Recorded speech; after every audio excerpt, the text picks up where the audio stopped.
Ladies and gentlemen, boys and girls, children of all ages, welcome back to another episode of the Iron Life Podcast. I am your host, Chris Tutela, here to help you live the Iron Life.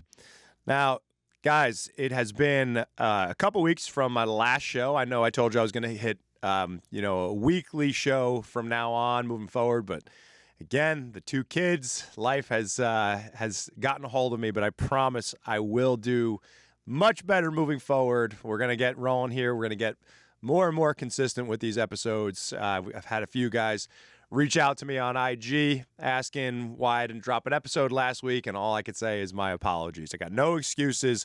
We will get back up and running here. But I'm excited to talk to you all today. And what I want to talk to you guys about, as I have now been training Jiu-Jitsu for I started in 2018, in May of 2018. So what's that, 19? So about almost 7 years. And I dabbled a little bit in years prior here and there, but consistently now for 6.5, almost 7 years of training Jiu-Jitsu. And obviously I have been training people from all walks of life, including MMA fighters, Jiu-Jitsu players, Muay Thai fighters, and everybody in between for many years. Believe it or not, next month will be my 19th year in the fitness industry, which is pretty fucking crazy. But so, training Jiu-Jitsu, I was thinking about what I want to talk to you guys about today, and just had a solid training session this afternoon, I should say, with a great group of guys over at Garden State BJJ. Shout out to those guys. And I was thinking that this would be a perfect opportunity because I know there's a lot of you that may do jiu-jitsu or other martial arts or just sports in general. A lot of you guys may be firefighters, police officers. A lot of this stuff will apply to you as well. So I want you guys to listen up. And for those of you who train jits, this is especially going to be helpful for all of you guys. So first and foremost, the first thing that I want to cover are the most common needs that I have found working with jiu-jitsu players as well as other martial artists throughout the years.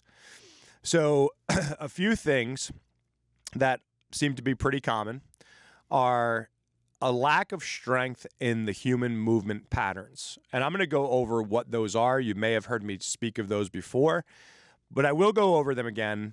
But we have a lack of strength in those patterns. Now, next, insufficient mobility. Okay? When we are talking mobility, we're talking the range of motion of the joints. Okay? So insufficient mobility. Also a lack of stability, okay? And I'm talking even jiu-jitsu players that are world-class at jiu-jitsu. This is not necessarily, obviously, a skill issue, right? These guys and girls have really, really high levels of skill. But when it comes to their training needs, the lack of mobility and lack of stability and lack of strength in these areas all kind of go hand in hand. These are very common problems, okay? Also, there tends to be a huge imbalance between the anterior and posterior sides of the body. So think of it this way, right? Like in jiu-jitsu, for the most part, you're attacking going forward. You're grabbing, you're pulling, even if you are somebody who plays guard quite often, your opponent is typically still in front of you, right? So when you go to the gym and you do your strength training, oftentimes a lot of guys and girls will like to train the front of their body just like most people who go to the gym. So they're pressing, they're squatting, they're training muscle groups and areas for the most part that they could see in the mirror, right? You could see your quads, you could see your abs, you could see your pecs, you could see your biceps, your delts. But what you don't see are the muscles on the posterior side most of the time, right? So the upper back, the lats, the glutes, the hamstrings, the entire posterior chain is critical for anybody who trains jiu-jitsu to develop, okay? And we'll talk about why in just a bit. Now, another thing is that there's not enough time spent on recovery, okay? So most people who train like to train, and they like to train a lot, whether it's either on the mats training jiu-jitsu or in the gym doing your strength work or your conditioning work. Most people like to spend their time training, but don't look at the demands that the training places on their bodies. And so recovery becomes neglected and overlooked. Okay, but that is a huge component if you want to perform at the highest level. All right.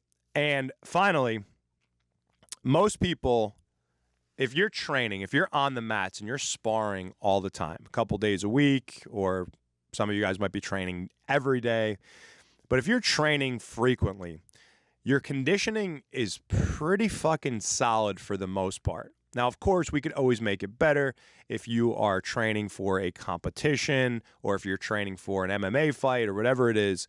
You could always and should address conditioning to take your endurance to the next level. However, I'm speaking generally here. Most people have a very solid base of conditioning if you're training frequently on the mats. So when they have a solid base of conditioning already, and then you just kind of do mindless, battle ropes, kettlebell swings, and just kind of conditioning-based training. Now, there's only so much time in the day that you could train. If that is the majority of your training, then you're taking away from the needs that you actually have. And those are the things that I just mentioned, right? So that's not to say that conditioning is not important, but I do see a lot of jiu-jitsu practitioners overdoing the conditioning side of things and not looking deeply enough into the demands of what I just mentioned, or what the needs of that they actually have as far as their strength and mobility and the imbalances and stuff like that. All right. And, if I'm going to add one more thing here, not enough unilateral training in their program. Okay. So sometimes you'll see a lot of imbalances, especially if you favor one side more than the other. So there might be an imbalance between limbs, and that could be problematic too, for obvious reasons. And I'll go a little bit further into that in just a moment. All right. So with that being said, how do we tackle and address these specific needs to help you take your training and your performance to the next level in jiu-jitsu? All right, so let's dive into that. So step one, get strong in the fundamental human movement patterns. This goes for everybody listening to this show, whether you train martial arts or not. You should be focusing on getting strong in these fundamental human movement patterns, okay? So what are they? The push, the pull, the lunge. Remember, I just talked about unilateral stuff. Okay, the push, pull, lunge, squat, hinge, and loaded carry, okay? Now, you don't need to be married to a specific exercise in those patterns. For example, you don't need to necessarily do a straight bar squat or a straight bar deadlift from the floor or a barbell bench press. You don't necessarily need to do those exercises, but we need to do the exercises that are right for you in those patterns. So, for example, barbell bench press and there we go. Thought you changed the background on me. We had a technical difficulty here, guys. So barbell bench press versus a weighted push-up.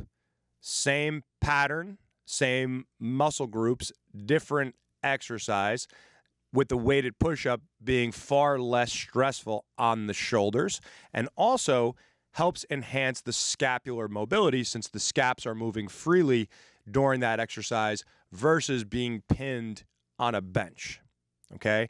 A goblet squat or a kettlebell front squat versus a barbell back squat.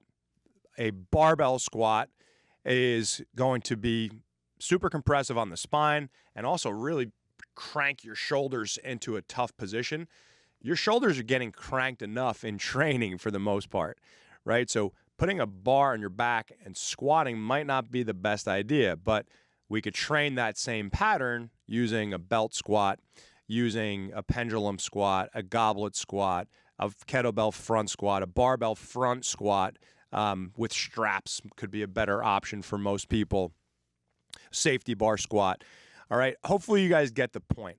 Don't be married to the exercises, but the specific exercises, but train the patterns to develop strength and hypertrophy if that is a goal of yours for those specific muscle groups. All right.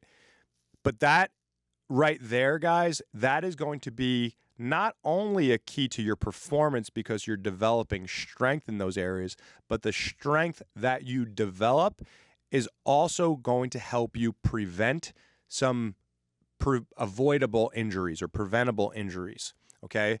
You're going to get your bumps and bruises training jiu-jitsu or any martial art, but if you are strong, you're going to be able to prevent a lot of those silly ones that don't necessarily have to happen. They kind of just happen because you're weak in certain areas. Remember, weak things break. Regardless of your skill level, and I'll tell you what, some guys and girls that I've trained with, their skill is so good and they're so fast and they're so explosive that because of that, if these areas are weak, that's how they run into those injuries that don't necessarily have to occur. Okay, so just keep that in mind, that strength is always going to be to your benefit. Now, there's a point of diminishing return. You don't have to be a world-class power lifter because what that requires of you to squat a fucking 1,000 pounds or something insane like that, what that requires is a huge demand, right? So you don't necessarily have to try to break world records, but you should develop strength and you should get strong in those patterns, all right? Hopefully that makes sense. Now, that will then bring me to step 2, okay, which is to develop mobility and stability. So I believe I've discussed this on the show before, but Gray Cook and I believe it was Mike Boyle, they put together the joint by joint model. Some joints require mobility and some joints require stability.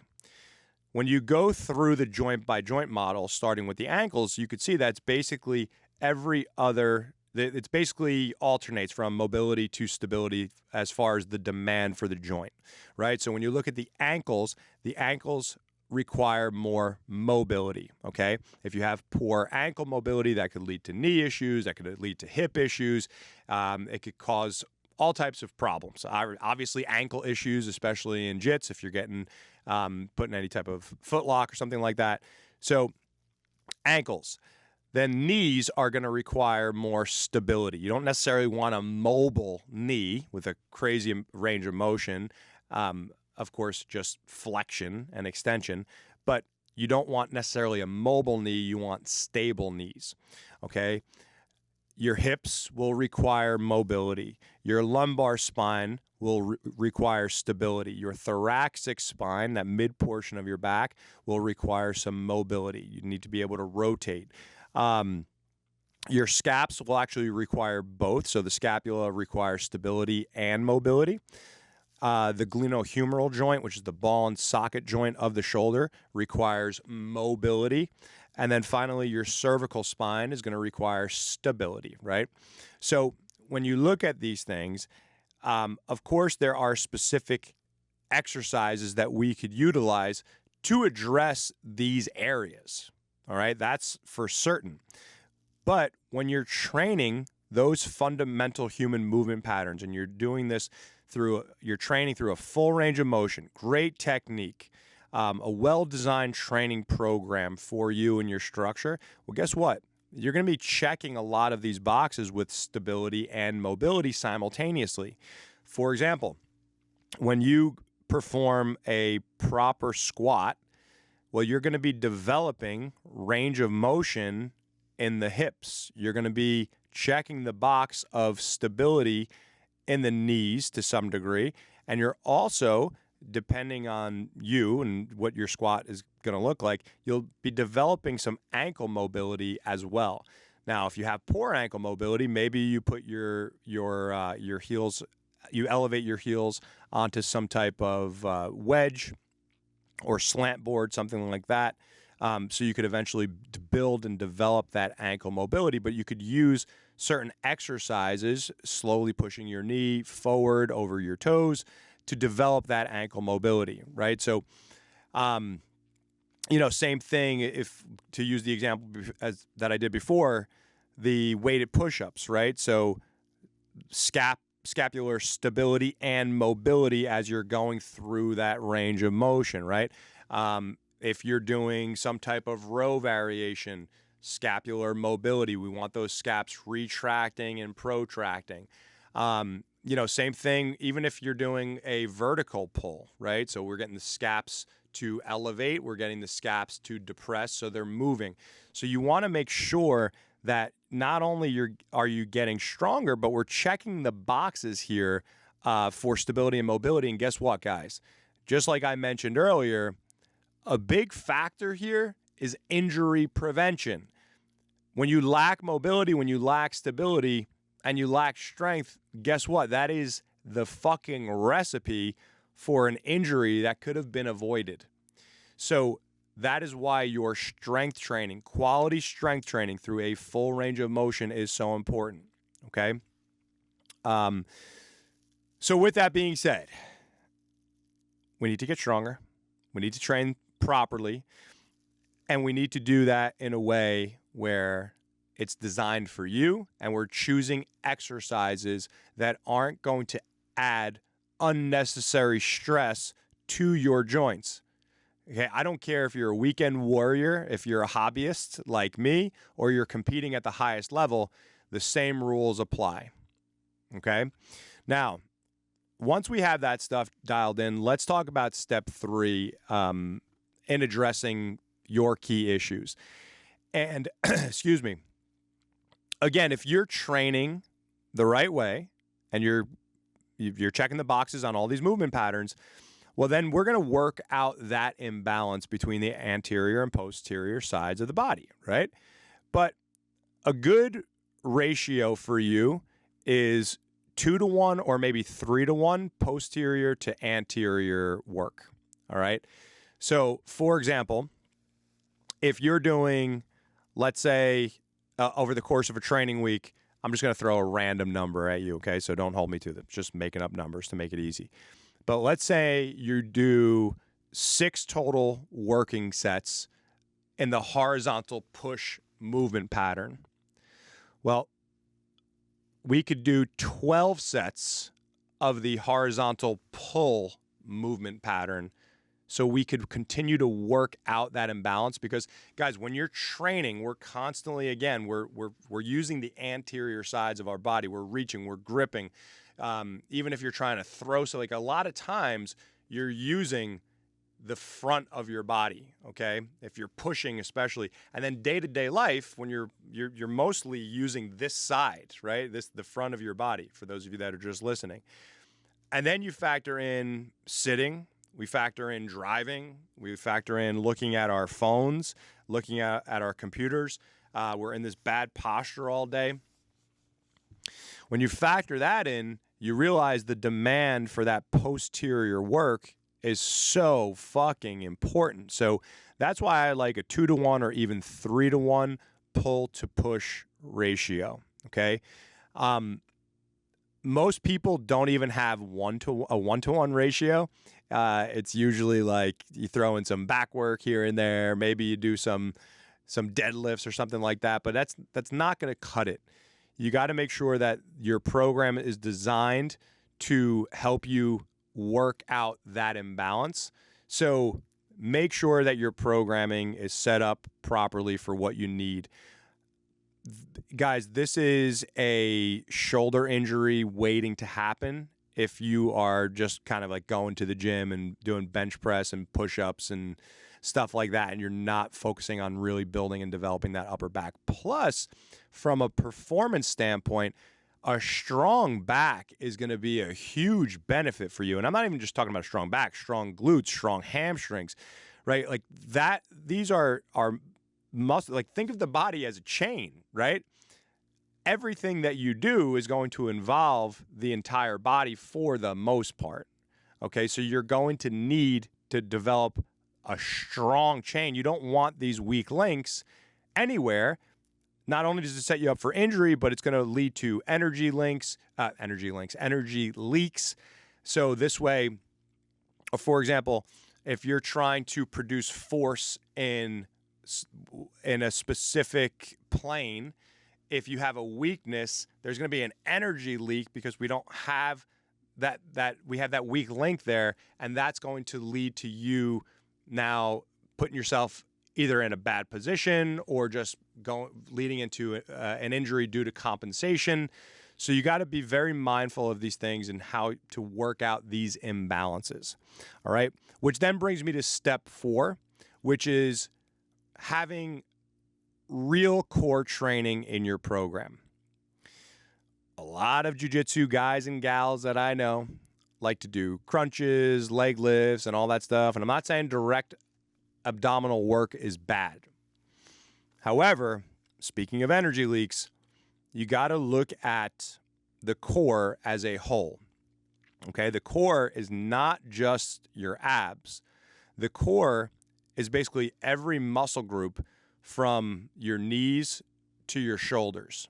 So when we look at the pecs, the abs, the obliques, the low back, the upper back, the traps, the glutes, the hamstrings, the quads, the hips, these all make up the core.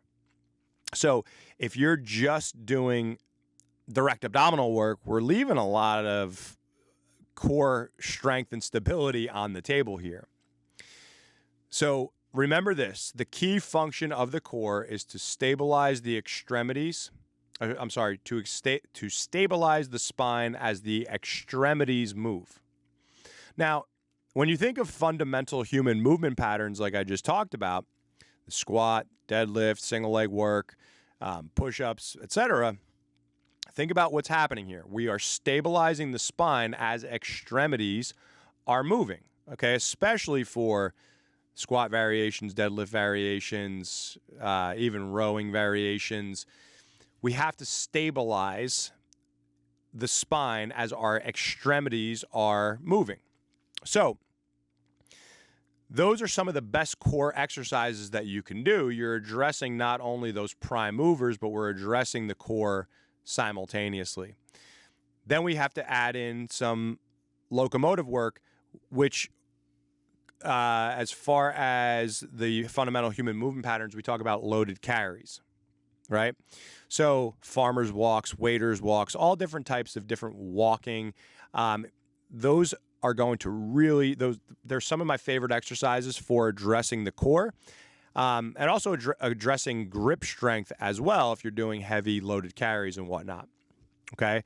But that locomotor work is so important for developing your true core strength in addition to what I just mentioned. All right. Then you throw in things like rotary work, Russian twists, and things of that nature, anti-rotation movements. Okay. So, what the hell's the name of the exercise? Pavlov presses, the alphabets with the band. These are great exercises that you can do, again, for anti-rotation to be able to stabilize. And let's not forget about different plank variations, etc. So most jiu-jitsu practitioners that I know are weak in these areas because they just focus on a ton of sit-ups and crunches and stuff like that. And again, not that those things are bad. You could certainly do them, but you got to consider the stress that you do put on the lumbar spine and lower back through your training. Those things could actually add more stress and compression to the spine. So may not be the best exercises for you guys. So just something to consider there. All right. Now, once we have those things in check, we could look at the fifth step, which is to develop speed and power. Now, when you do explosive exercises, you have to remember that power equals strength times speed. If there is no strength, it's hard to develop power. Again, you may already be strong as an ox. Now, if that's you, cool. We could start incorporating power work. But most people that I have come across that don't train properly don't have a good enough base of strength, which is why it's so important to develop that base of strength first before trying to incorporate these different exercises to develop power. Because the stronger you get, if you're weak, you're going to be able to produce that force faster, okay? Or even if you have speed already, you'll be able to produce more force with it. So you're already going to move the needle on power just by getting stronger. But once we develop a good base level of strength, now we could start incorporating these other things for speed, to develop speed and power, okay? Now, it's obviously important that you have these, you have a well-designed program for your sport to develop speed and power, right? Because, for example, cleans are great. Snatches are great. Olympic lifts are great.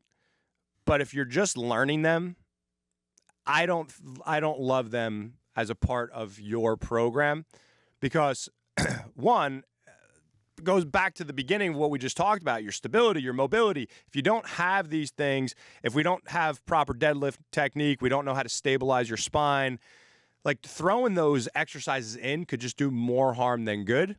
So I would rather incorporate jumps and throws. They're less stressful on the joints. They're easier to learn. Those Olympic lifts are very, very, very technical.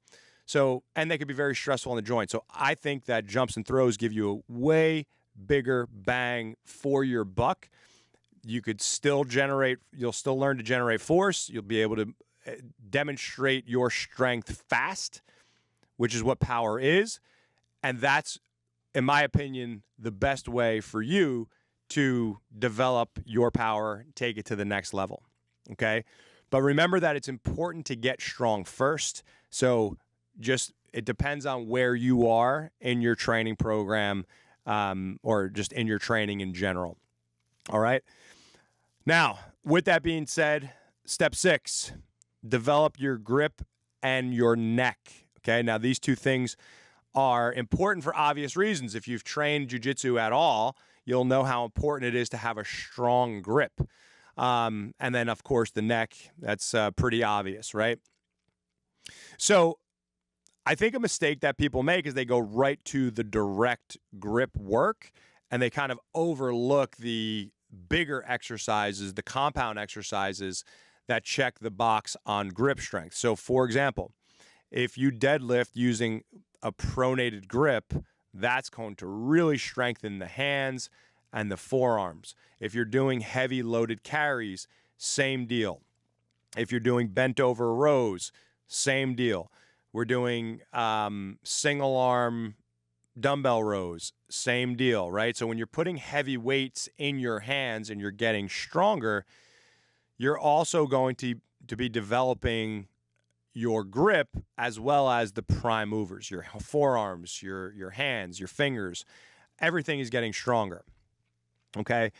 So if you're using straps, there's a time and a place for straps, right? So if you're going for a max effort deadlift, we don't want your grip to be the limiting factor there. But for all of your warm-up or ramp-up sets leading up to that max effort lift, you shouldn't be using straps. Only use straps at the point where your grip truly becomes an issue and you cannot move the weight and just because you can't hold it anymore. Now we could work straps in.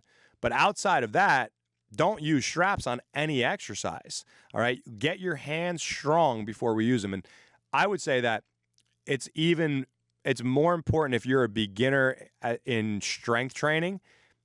It's very important to not even use them at all for like your first year or 2 years of training, because I want those hands to get strong. I want your grip to get strong. Whether you do jiu-jitsu or not, I want those hands to get strong. So that's where that would be the first thing. Get strong with your bigger lifts. Now, if we want to take that a step further, fat grips are a great tool. All those exercises that I just mentioned, we could slap fat grips on there to make it that much more challenging to develop your hands and grip. You could also slap those on a chin-up bar. You could do chin-ups using those. They're fantastic. They could also help alleviate some elbow stress, which again is very important for anybody that trains jiu-jitsu. What else?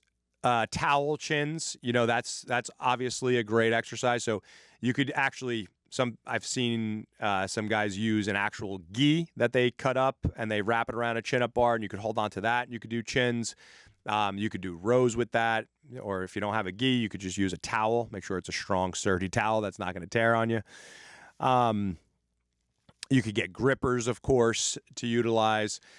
Here's the thing: if you're gripping all the time in your training and in your strength training, then it's important to also train the extensors. Otherwise, you could end up with elbow issues. So they make these bands that wrap around your fingers. So it's like it goes around all fingers, and there's individual loops that go around your fingers, and you kind of do extensor work to train all the extensors in the forearm and in the fingers and hand. So that's a great tool to work the opposite side as well, especially if you have some elbow trouble, because that's definitely a common thing for any jiu-jitsu player, MMA fighter, etc. So the neck, one of my favorite tools that I've been using recently is the iron neck. You just strap it to your door, and you could do different rotational exercises, kind of trains it three-dimensionally. If you don't have one of those, then I like just basic neck flexion and extension and lateral raising. You could do isometric work on like a Swiss ball if you place it up against the wall. The important thing is that you're addressing your neck, and I typically like to do that twice a week. I do not like bridging on your neck. That leads to a lot of injuries, so I would not do that. A neck harness is also a great tool that you slap on your head. You put a plate on it, and then you're just doing extension. One thing with neck work, if you're going to be doing anything loaded, like those exercises that I just mentioned, I prefer keeping the reps high, somewhere between 15 to 25, and the weight low, just because I don't like to stress the neck too much. I don't want to see you guys get a neck injury by trying to do like a max effort fucking neck harness extension or something like that. So be smart about it. Always, anytime you're doing anything with the neck, slow and controlled. Okay. Now, step 7. Okay. If you want to take your jiu-jitsu training and your performance to the next level, recovery. Okay. You have to focus on recovery. Recovery is going to start with your sleep. Are you getting 7 to 9 hours of quality sleep per night? That is the first thing that we need to look at. What does your sleep environment look like? What does your evening routine look like? Do you have a wind down process? Is your room cold and pitch black? Are you turning notifications off of your phone, shutting that phone off, electronics out of the room, no light whatsoever, no TV? We got to really try to optimize your sleep environment to the best of your ability. Okay. 7 to 9 hours quality sleep per night is critical. You could track your sleep with a Whoop, or a Ring, things like that to see your quality of sleep. But that's going to be the first thing, guys. Then adequate nutrition. That's going to really contribute to your recovery, your ability to recover. So first off, we got to make sure we're getting enough calories in. Okay. You need enough calories, macronutrients, and micronutrients to support, the demand of your training. If you're not eating enough, you're not going to be able to recover to the best of your ability. Now, those of you that are listening to this in your 20s, You might be like, yeah, bro, I eat McDonald's, chug beers, and I go to train the next day at noon, and then I go back at 7 o'clock and I feel fine. Well, good for you. That's not going to last forever. Trust me, guys. I've been there. But most of you listening to this are over 30 or over 35. And if you're training jiu-jitsu at that age, then you know you got to really take your recovery seriously. So it starts with your sleep, and then we have to look at your nutrition. So again, that goes a nutrition episode could be a completely separate episode. It's going to go beyond the scope of today's show, but we just want to make sure you're eating enough calories. That could start with protein. Let's make sure you're getting 1 gram of protein per pound of your body weight per day. Okay, let's start there. Let's make sure we're getting enough carbohydrates, at least 1 gram of protein per pound of body weight per day, or goal body weight if you got a lot of body fat to lose. Fat, maybe around 0.4 times your goal body weight. But if you're already lean, then it's going to be times your body weight. Okay. Same thing goes for protein. Now, once sleep and nutrition are in check, those are going to be your biggest factors. Making sure you're cutting out alcohol, making sure we are trying to minimize stress or trying to maximize the way you cope with stress, meditation, things of that nature. Because if you're stressed out of your mind all the time, jiu-jitsu and your strength training, those are more stressors. Cortisol levels are going to go up. It gets harder and harder to recover. So let's make sure that we keep stress in check. Sleep is a big part of that, but also the foods that you eat, cutting out booze, the news, the information that you consume, not scrolling all the time on social media, spending more time outside. These things all contribute to lowering your cortisol levels. So super, super important there.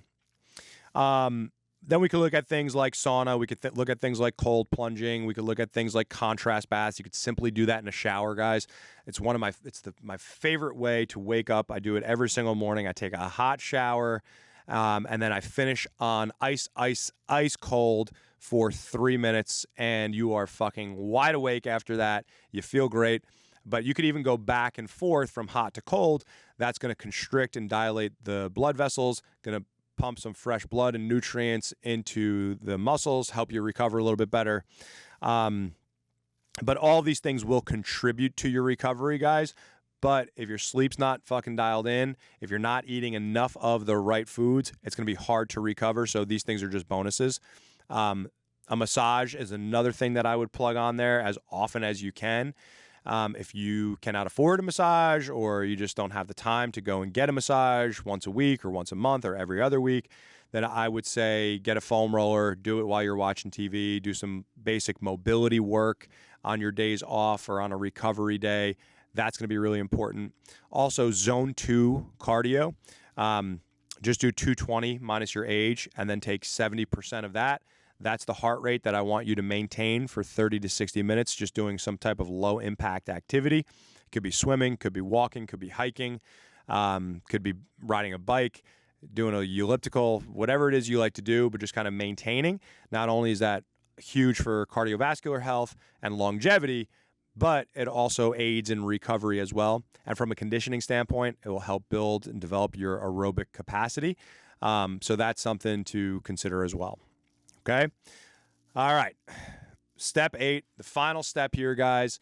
If you want to perform your best and train optimally for jiu-jitsu, then we need to factor in conditioning. Now, like I said earlier, your jiu-jitsu training, because you get to spar all the time, unlike other martial arts because you have friggin' head trauma, you're sparring basically every time that you train.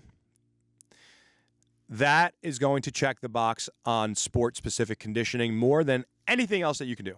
It's practicing and training your sport, okay? So that is going to be the bulk of your conditioning, especially if you have these other weak links that we need to spend time on and focus on. That does not mean that doing more intense and advanced conditioning methods should be overlooked. It depends on your level, and it depends what you're trying to do. So, if you're already strong, mobile, stable, grip is strong, neck is strong, recovery is optimized, and you're training for a competition, then we need to focus and periodize a strategic conditioning plan where we are training the different energy systems of the body. And jiu-jitsu is a mixed energy system sport, but it's going to, your aerobic system and your aerobic capacity is going to play a huge role in your conditioning, your level of conditioning. Okay? That doesn't mean that we should not address your anaerobic energy systems. We certainly should. And again, this discussion goes beyond the scope of today's show, but it's important to at least just address it and know that conditioning is conditioning, strength training is strength training. Do not intertwine the two, because then we really don't gain the benefit of either. Okay? Make your strength training about getting stronger, developing your mobility, enhancing stability, working out imbalances, packing on some muscle if that is a goal of yours. When you're training for conditioning, it should be about energy system development, not random shit. Okay, sometimes we're going to be focusing on building and developing the aerobic system. Sometimes we're going to focus on the glycolytic system. Sometimes we're going to be focusing on the alactic system. It really just depends. And again, kind of goes beyond the scope of today's episode, but I think it's important for you to just understand that, okay?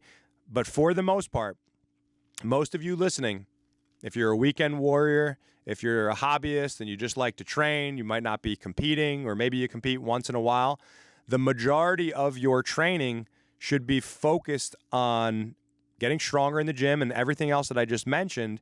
Your conditioning outside of the time where you're really prepping for competition is going to be coming from your zone 2 recovery work, but mostly your sparring, and maybe once a week you throw in some higher intensity training, but then that becomes more specific.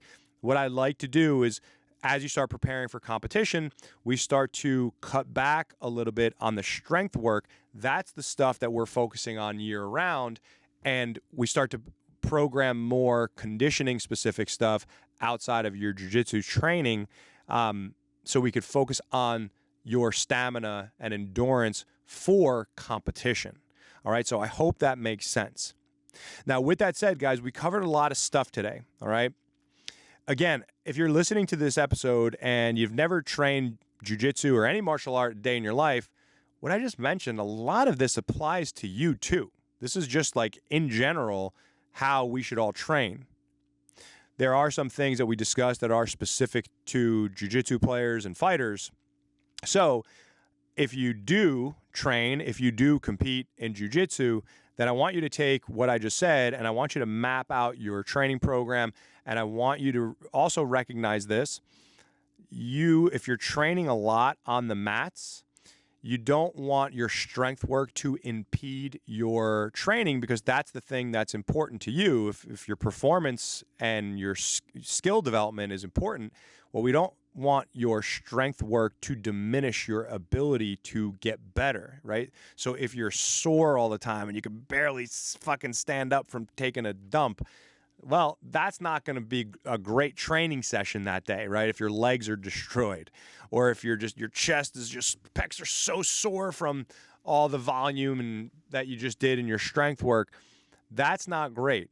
You shouldn't be super sore from your training. That does not mean that your strength training was productive. It just means you did a ton of shitty reps probably and junk volume, and you just got super sore and now you can't lift your arms. That's not good. If you're training correctly, you shouldn't be that destroyed. It should actually, you should finish your strength work and you should feel good. You should feel like, hey, I just got good, solid work in, but I'm progressing. The next day, maybe you got a little soreness from time to time, but you should not be destroyed. That's only going to impede your progress, okay?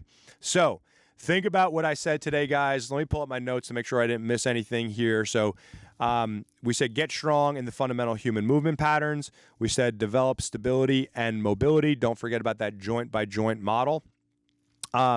We said to work out the imbalances between the anterior and posterior sides of the body. I like a 2-to-1 or a 3-to-1 pull to push ratio in your training. We said to prioritize real core training. We said to develop your speed and power, and primarily I'd like to use med ball throws and jumps in your programming versus Olympic lifting for that. Then we said to develop your grip and neck. We also then discussed the importance of recovery. That starts with your sleep, that also your nutrition plays a major role in that as well. And then we talked about some other factors that will aid in recovery.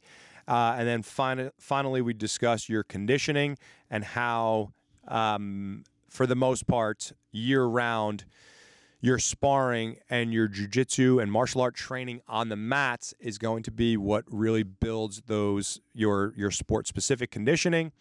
And if you're leading up to a competition, that's where we start to reduce the volume of your strength work and we start to program more of your conditioning stuff, okay? So with that being said, guys, I really hope that this episode has helped you today. I hope you enjoyed it. I really do. And I want to thank you all for tuning in once again and listening to me flap my gums up here.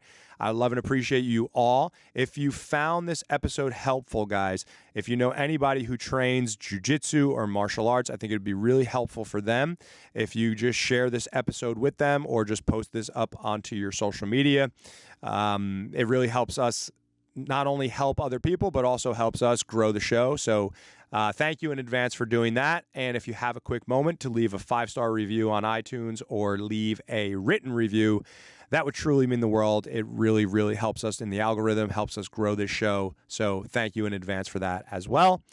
And with that being said, I have nothing else for you guys today. I love and appreciate every one of you. Thank you so much for listening. Thank you for tuning in and sharing the show, spreading the love. I will catch you guys next week on another episode of the Iron Life Podcast. Peace!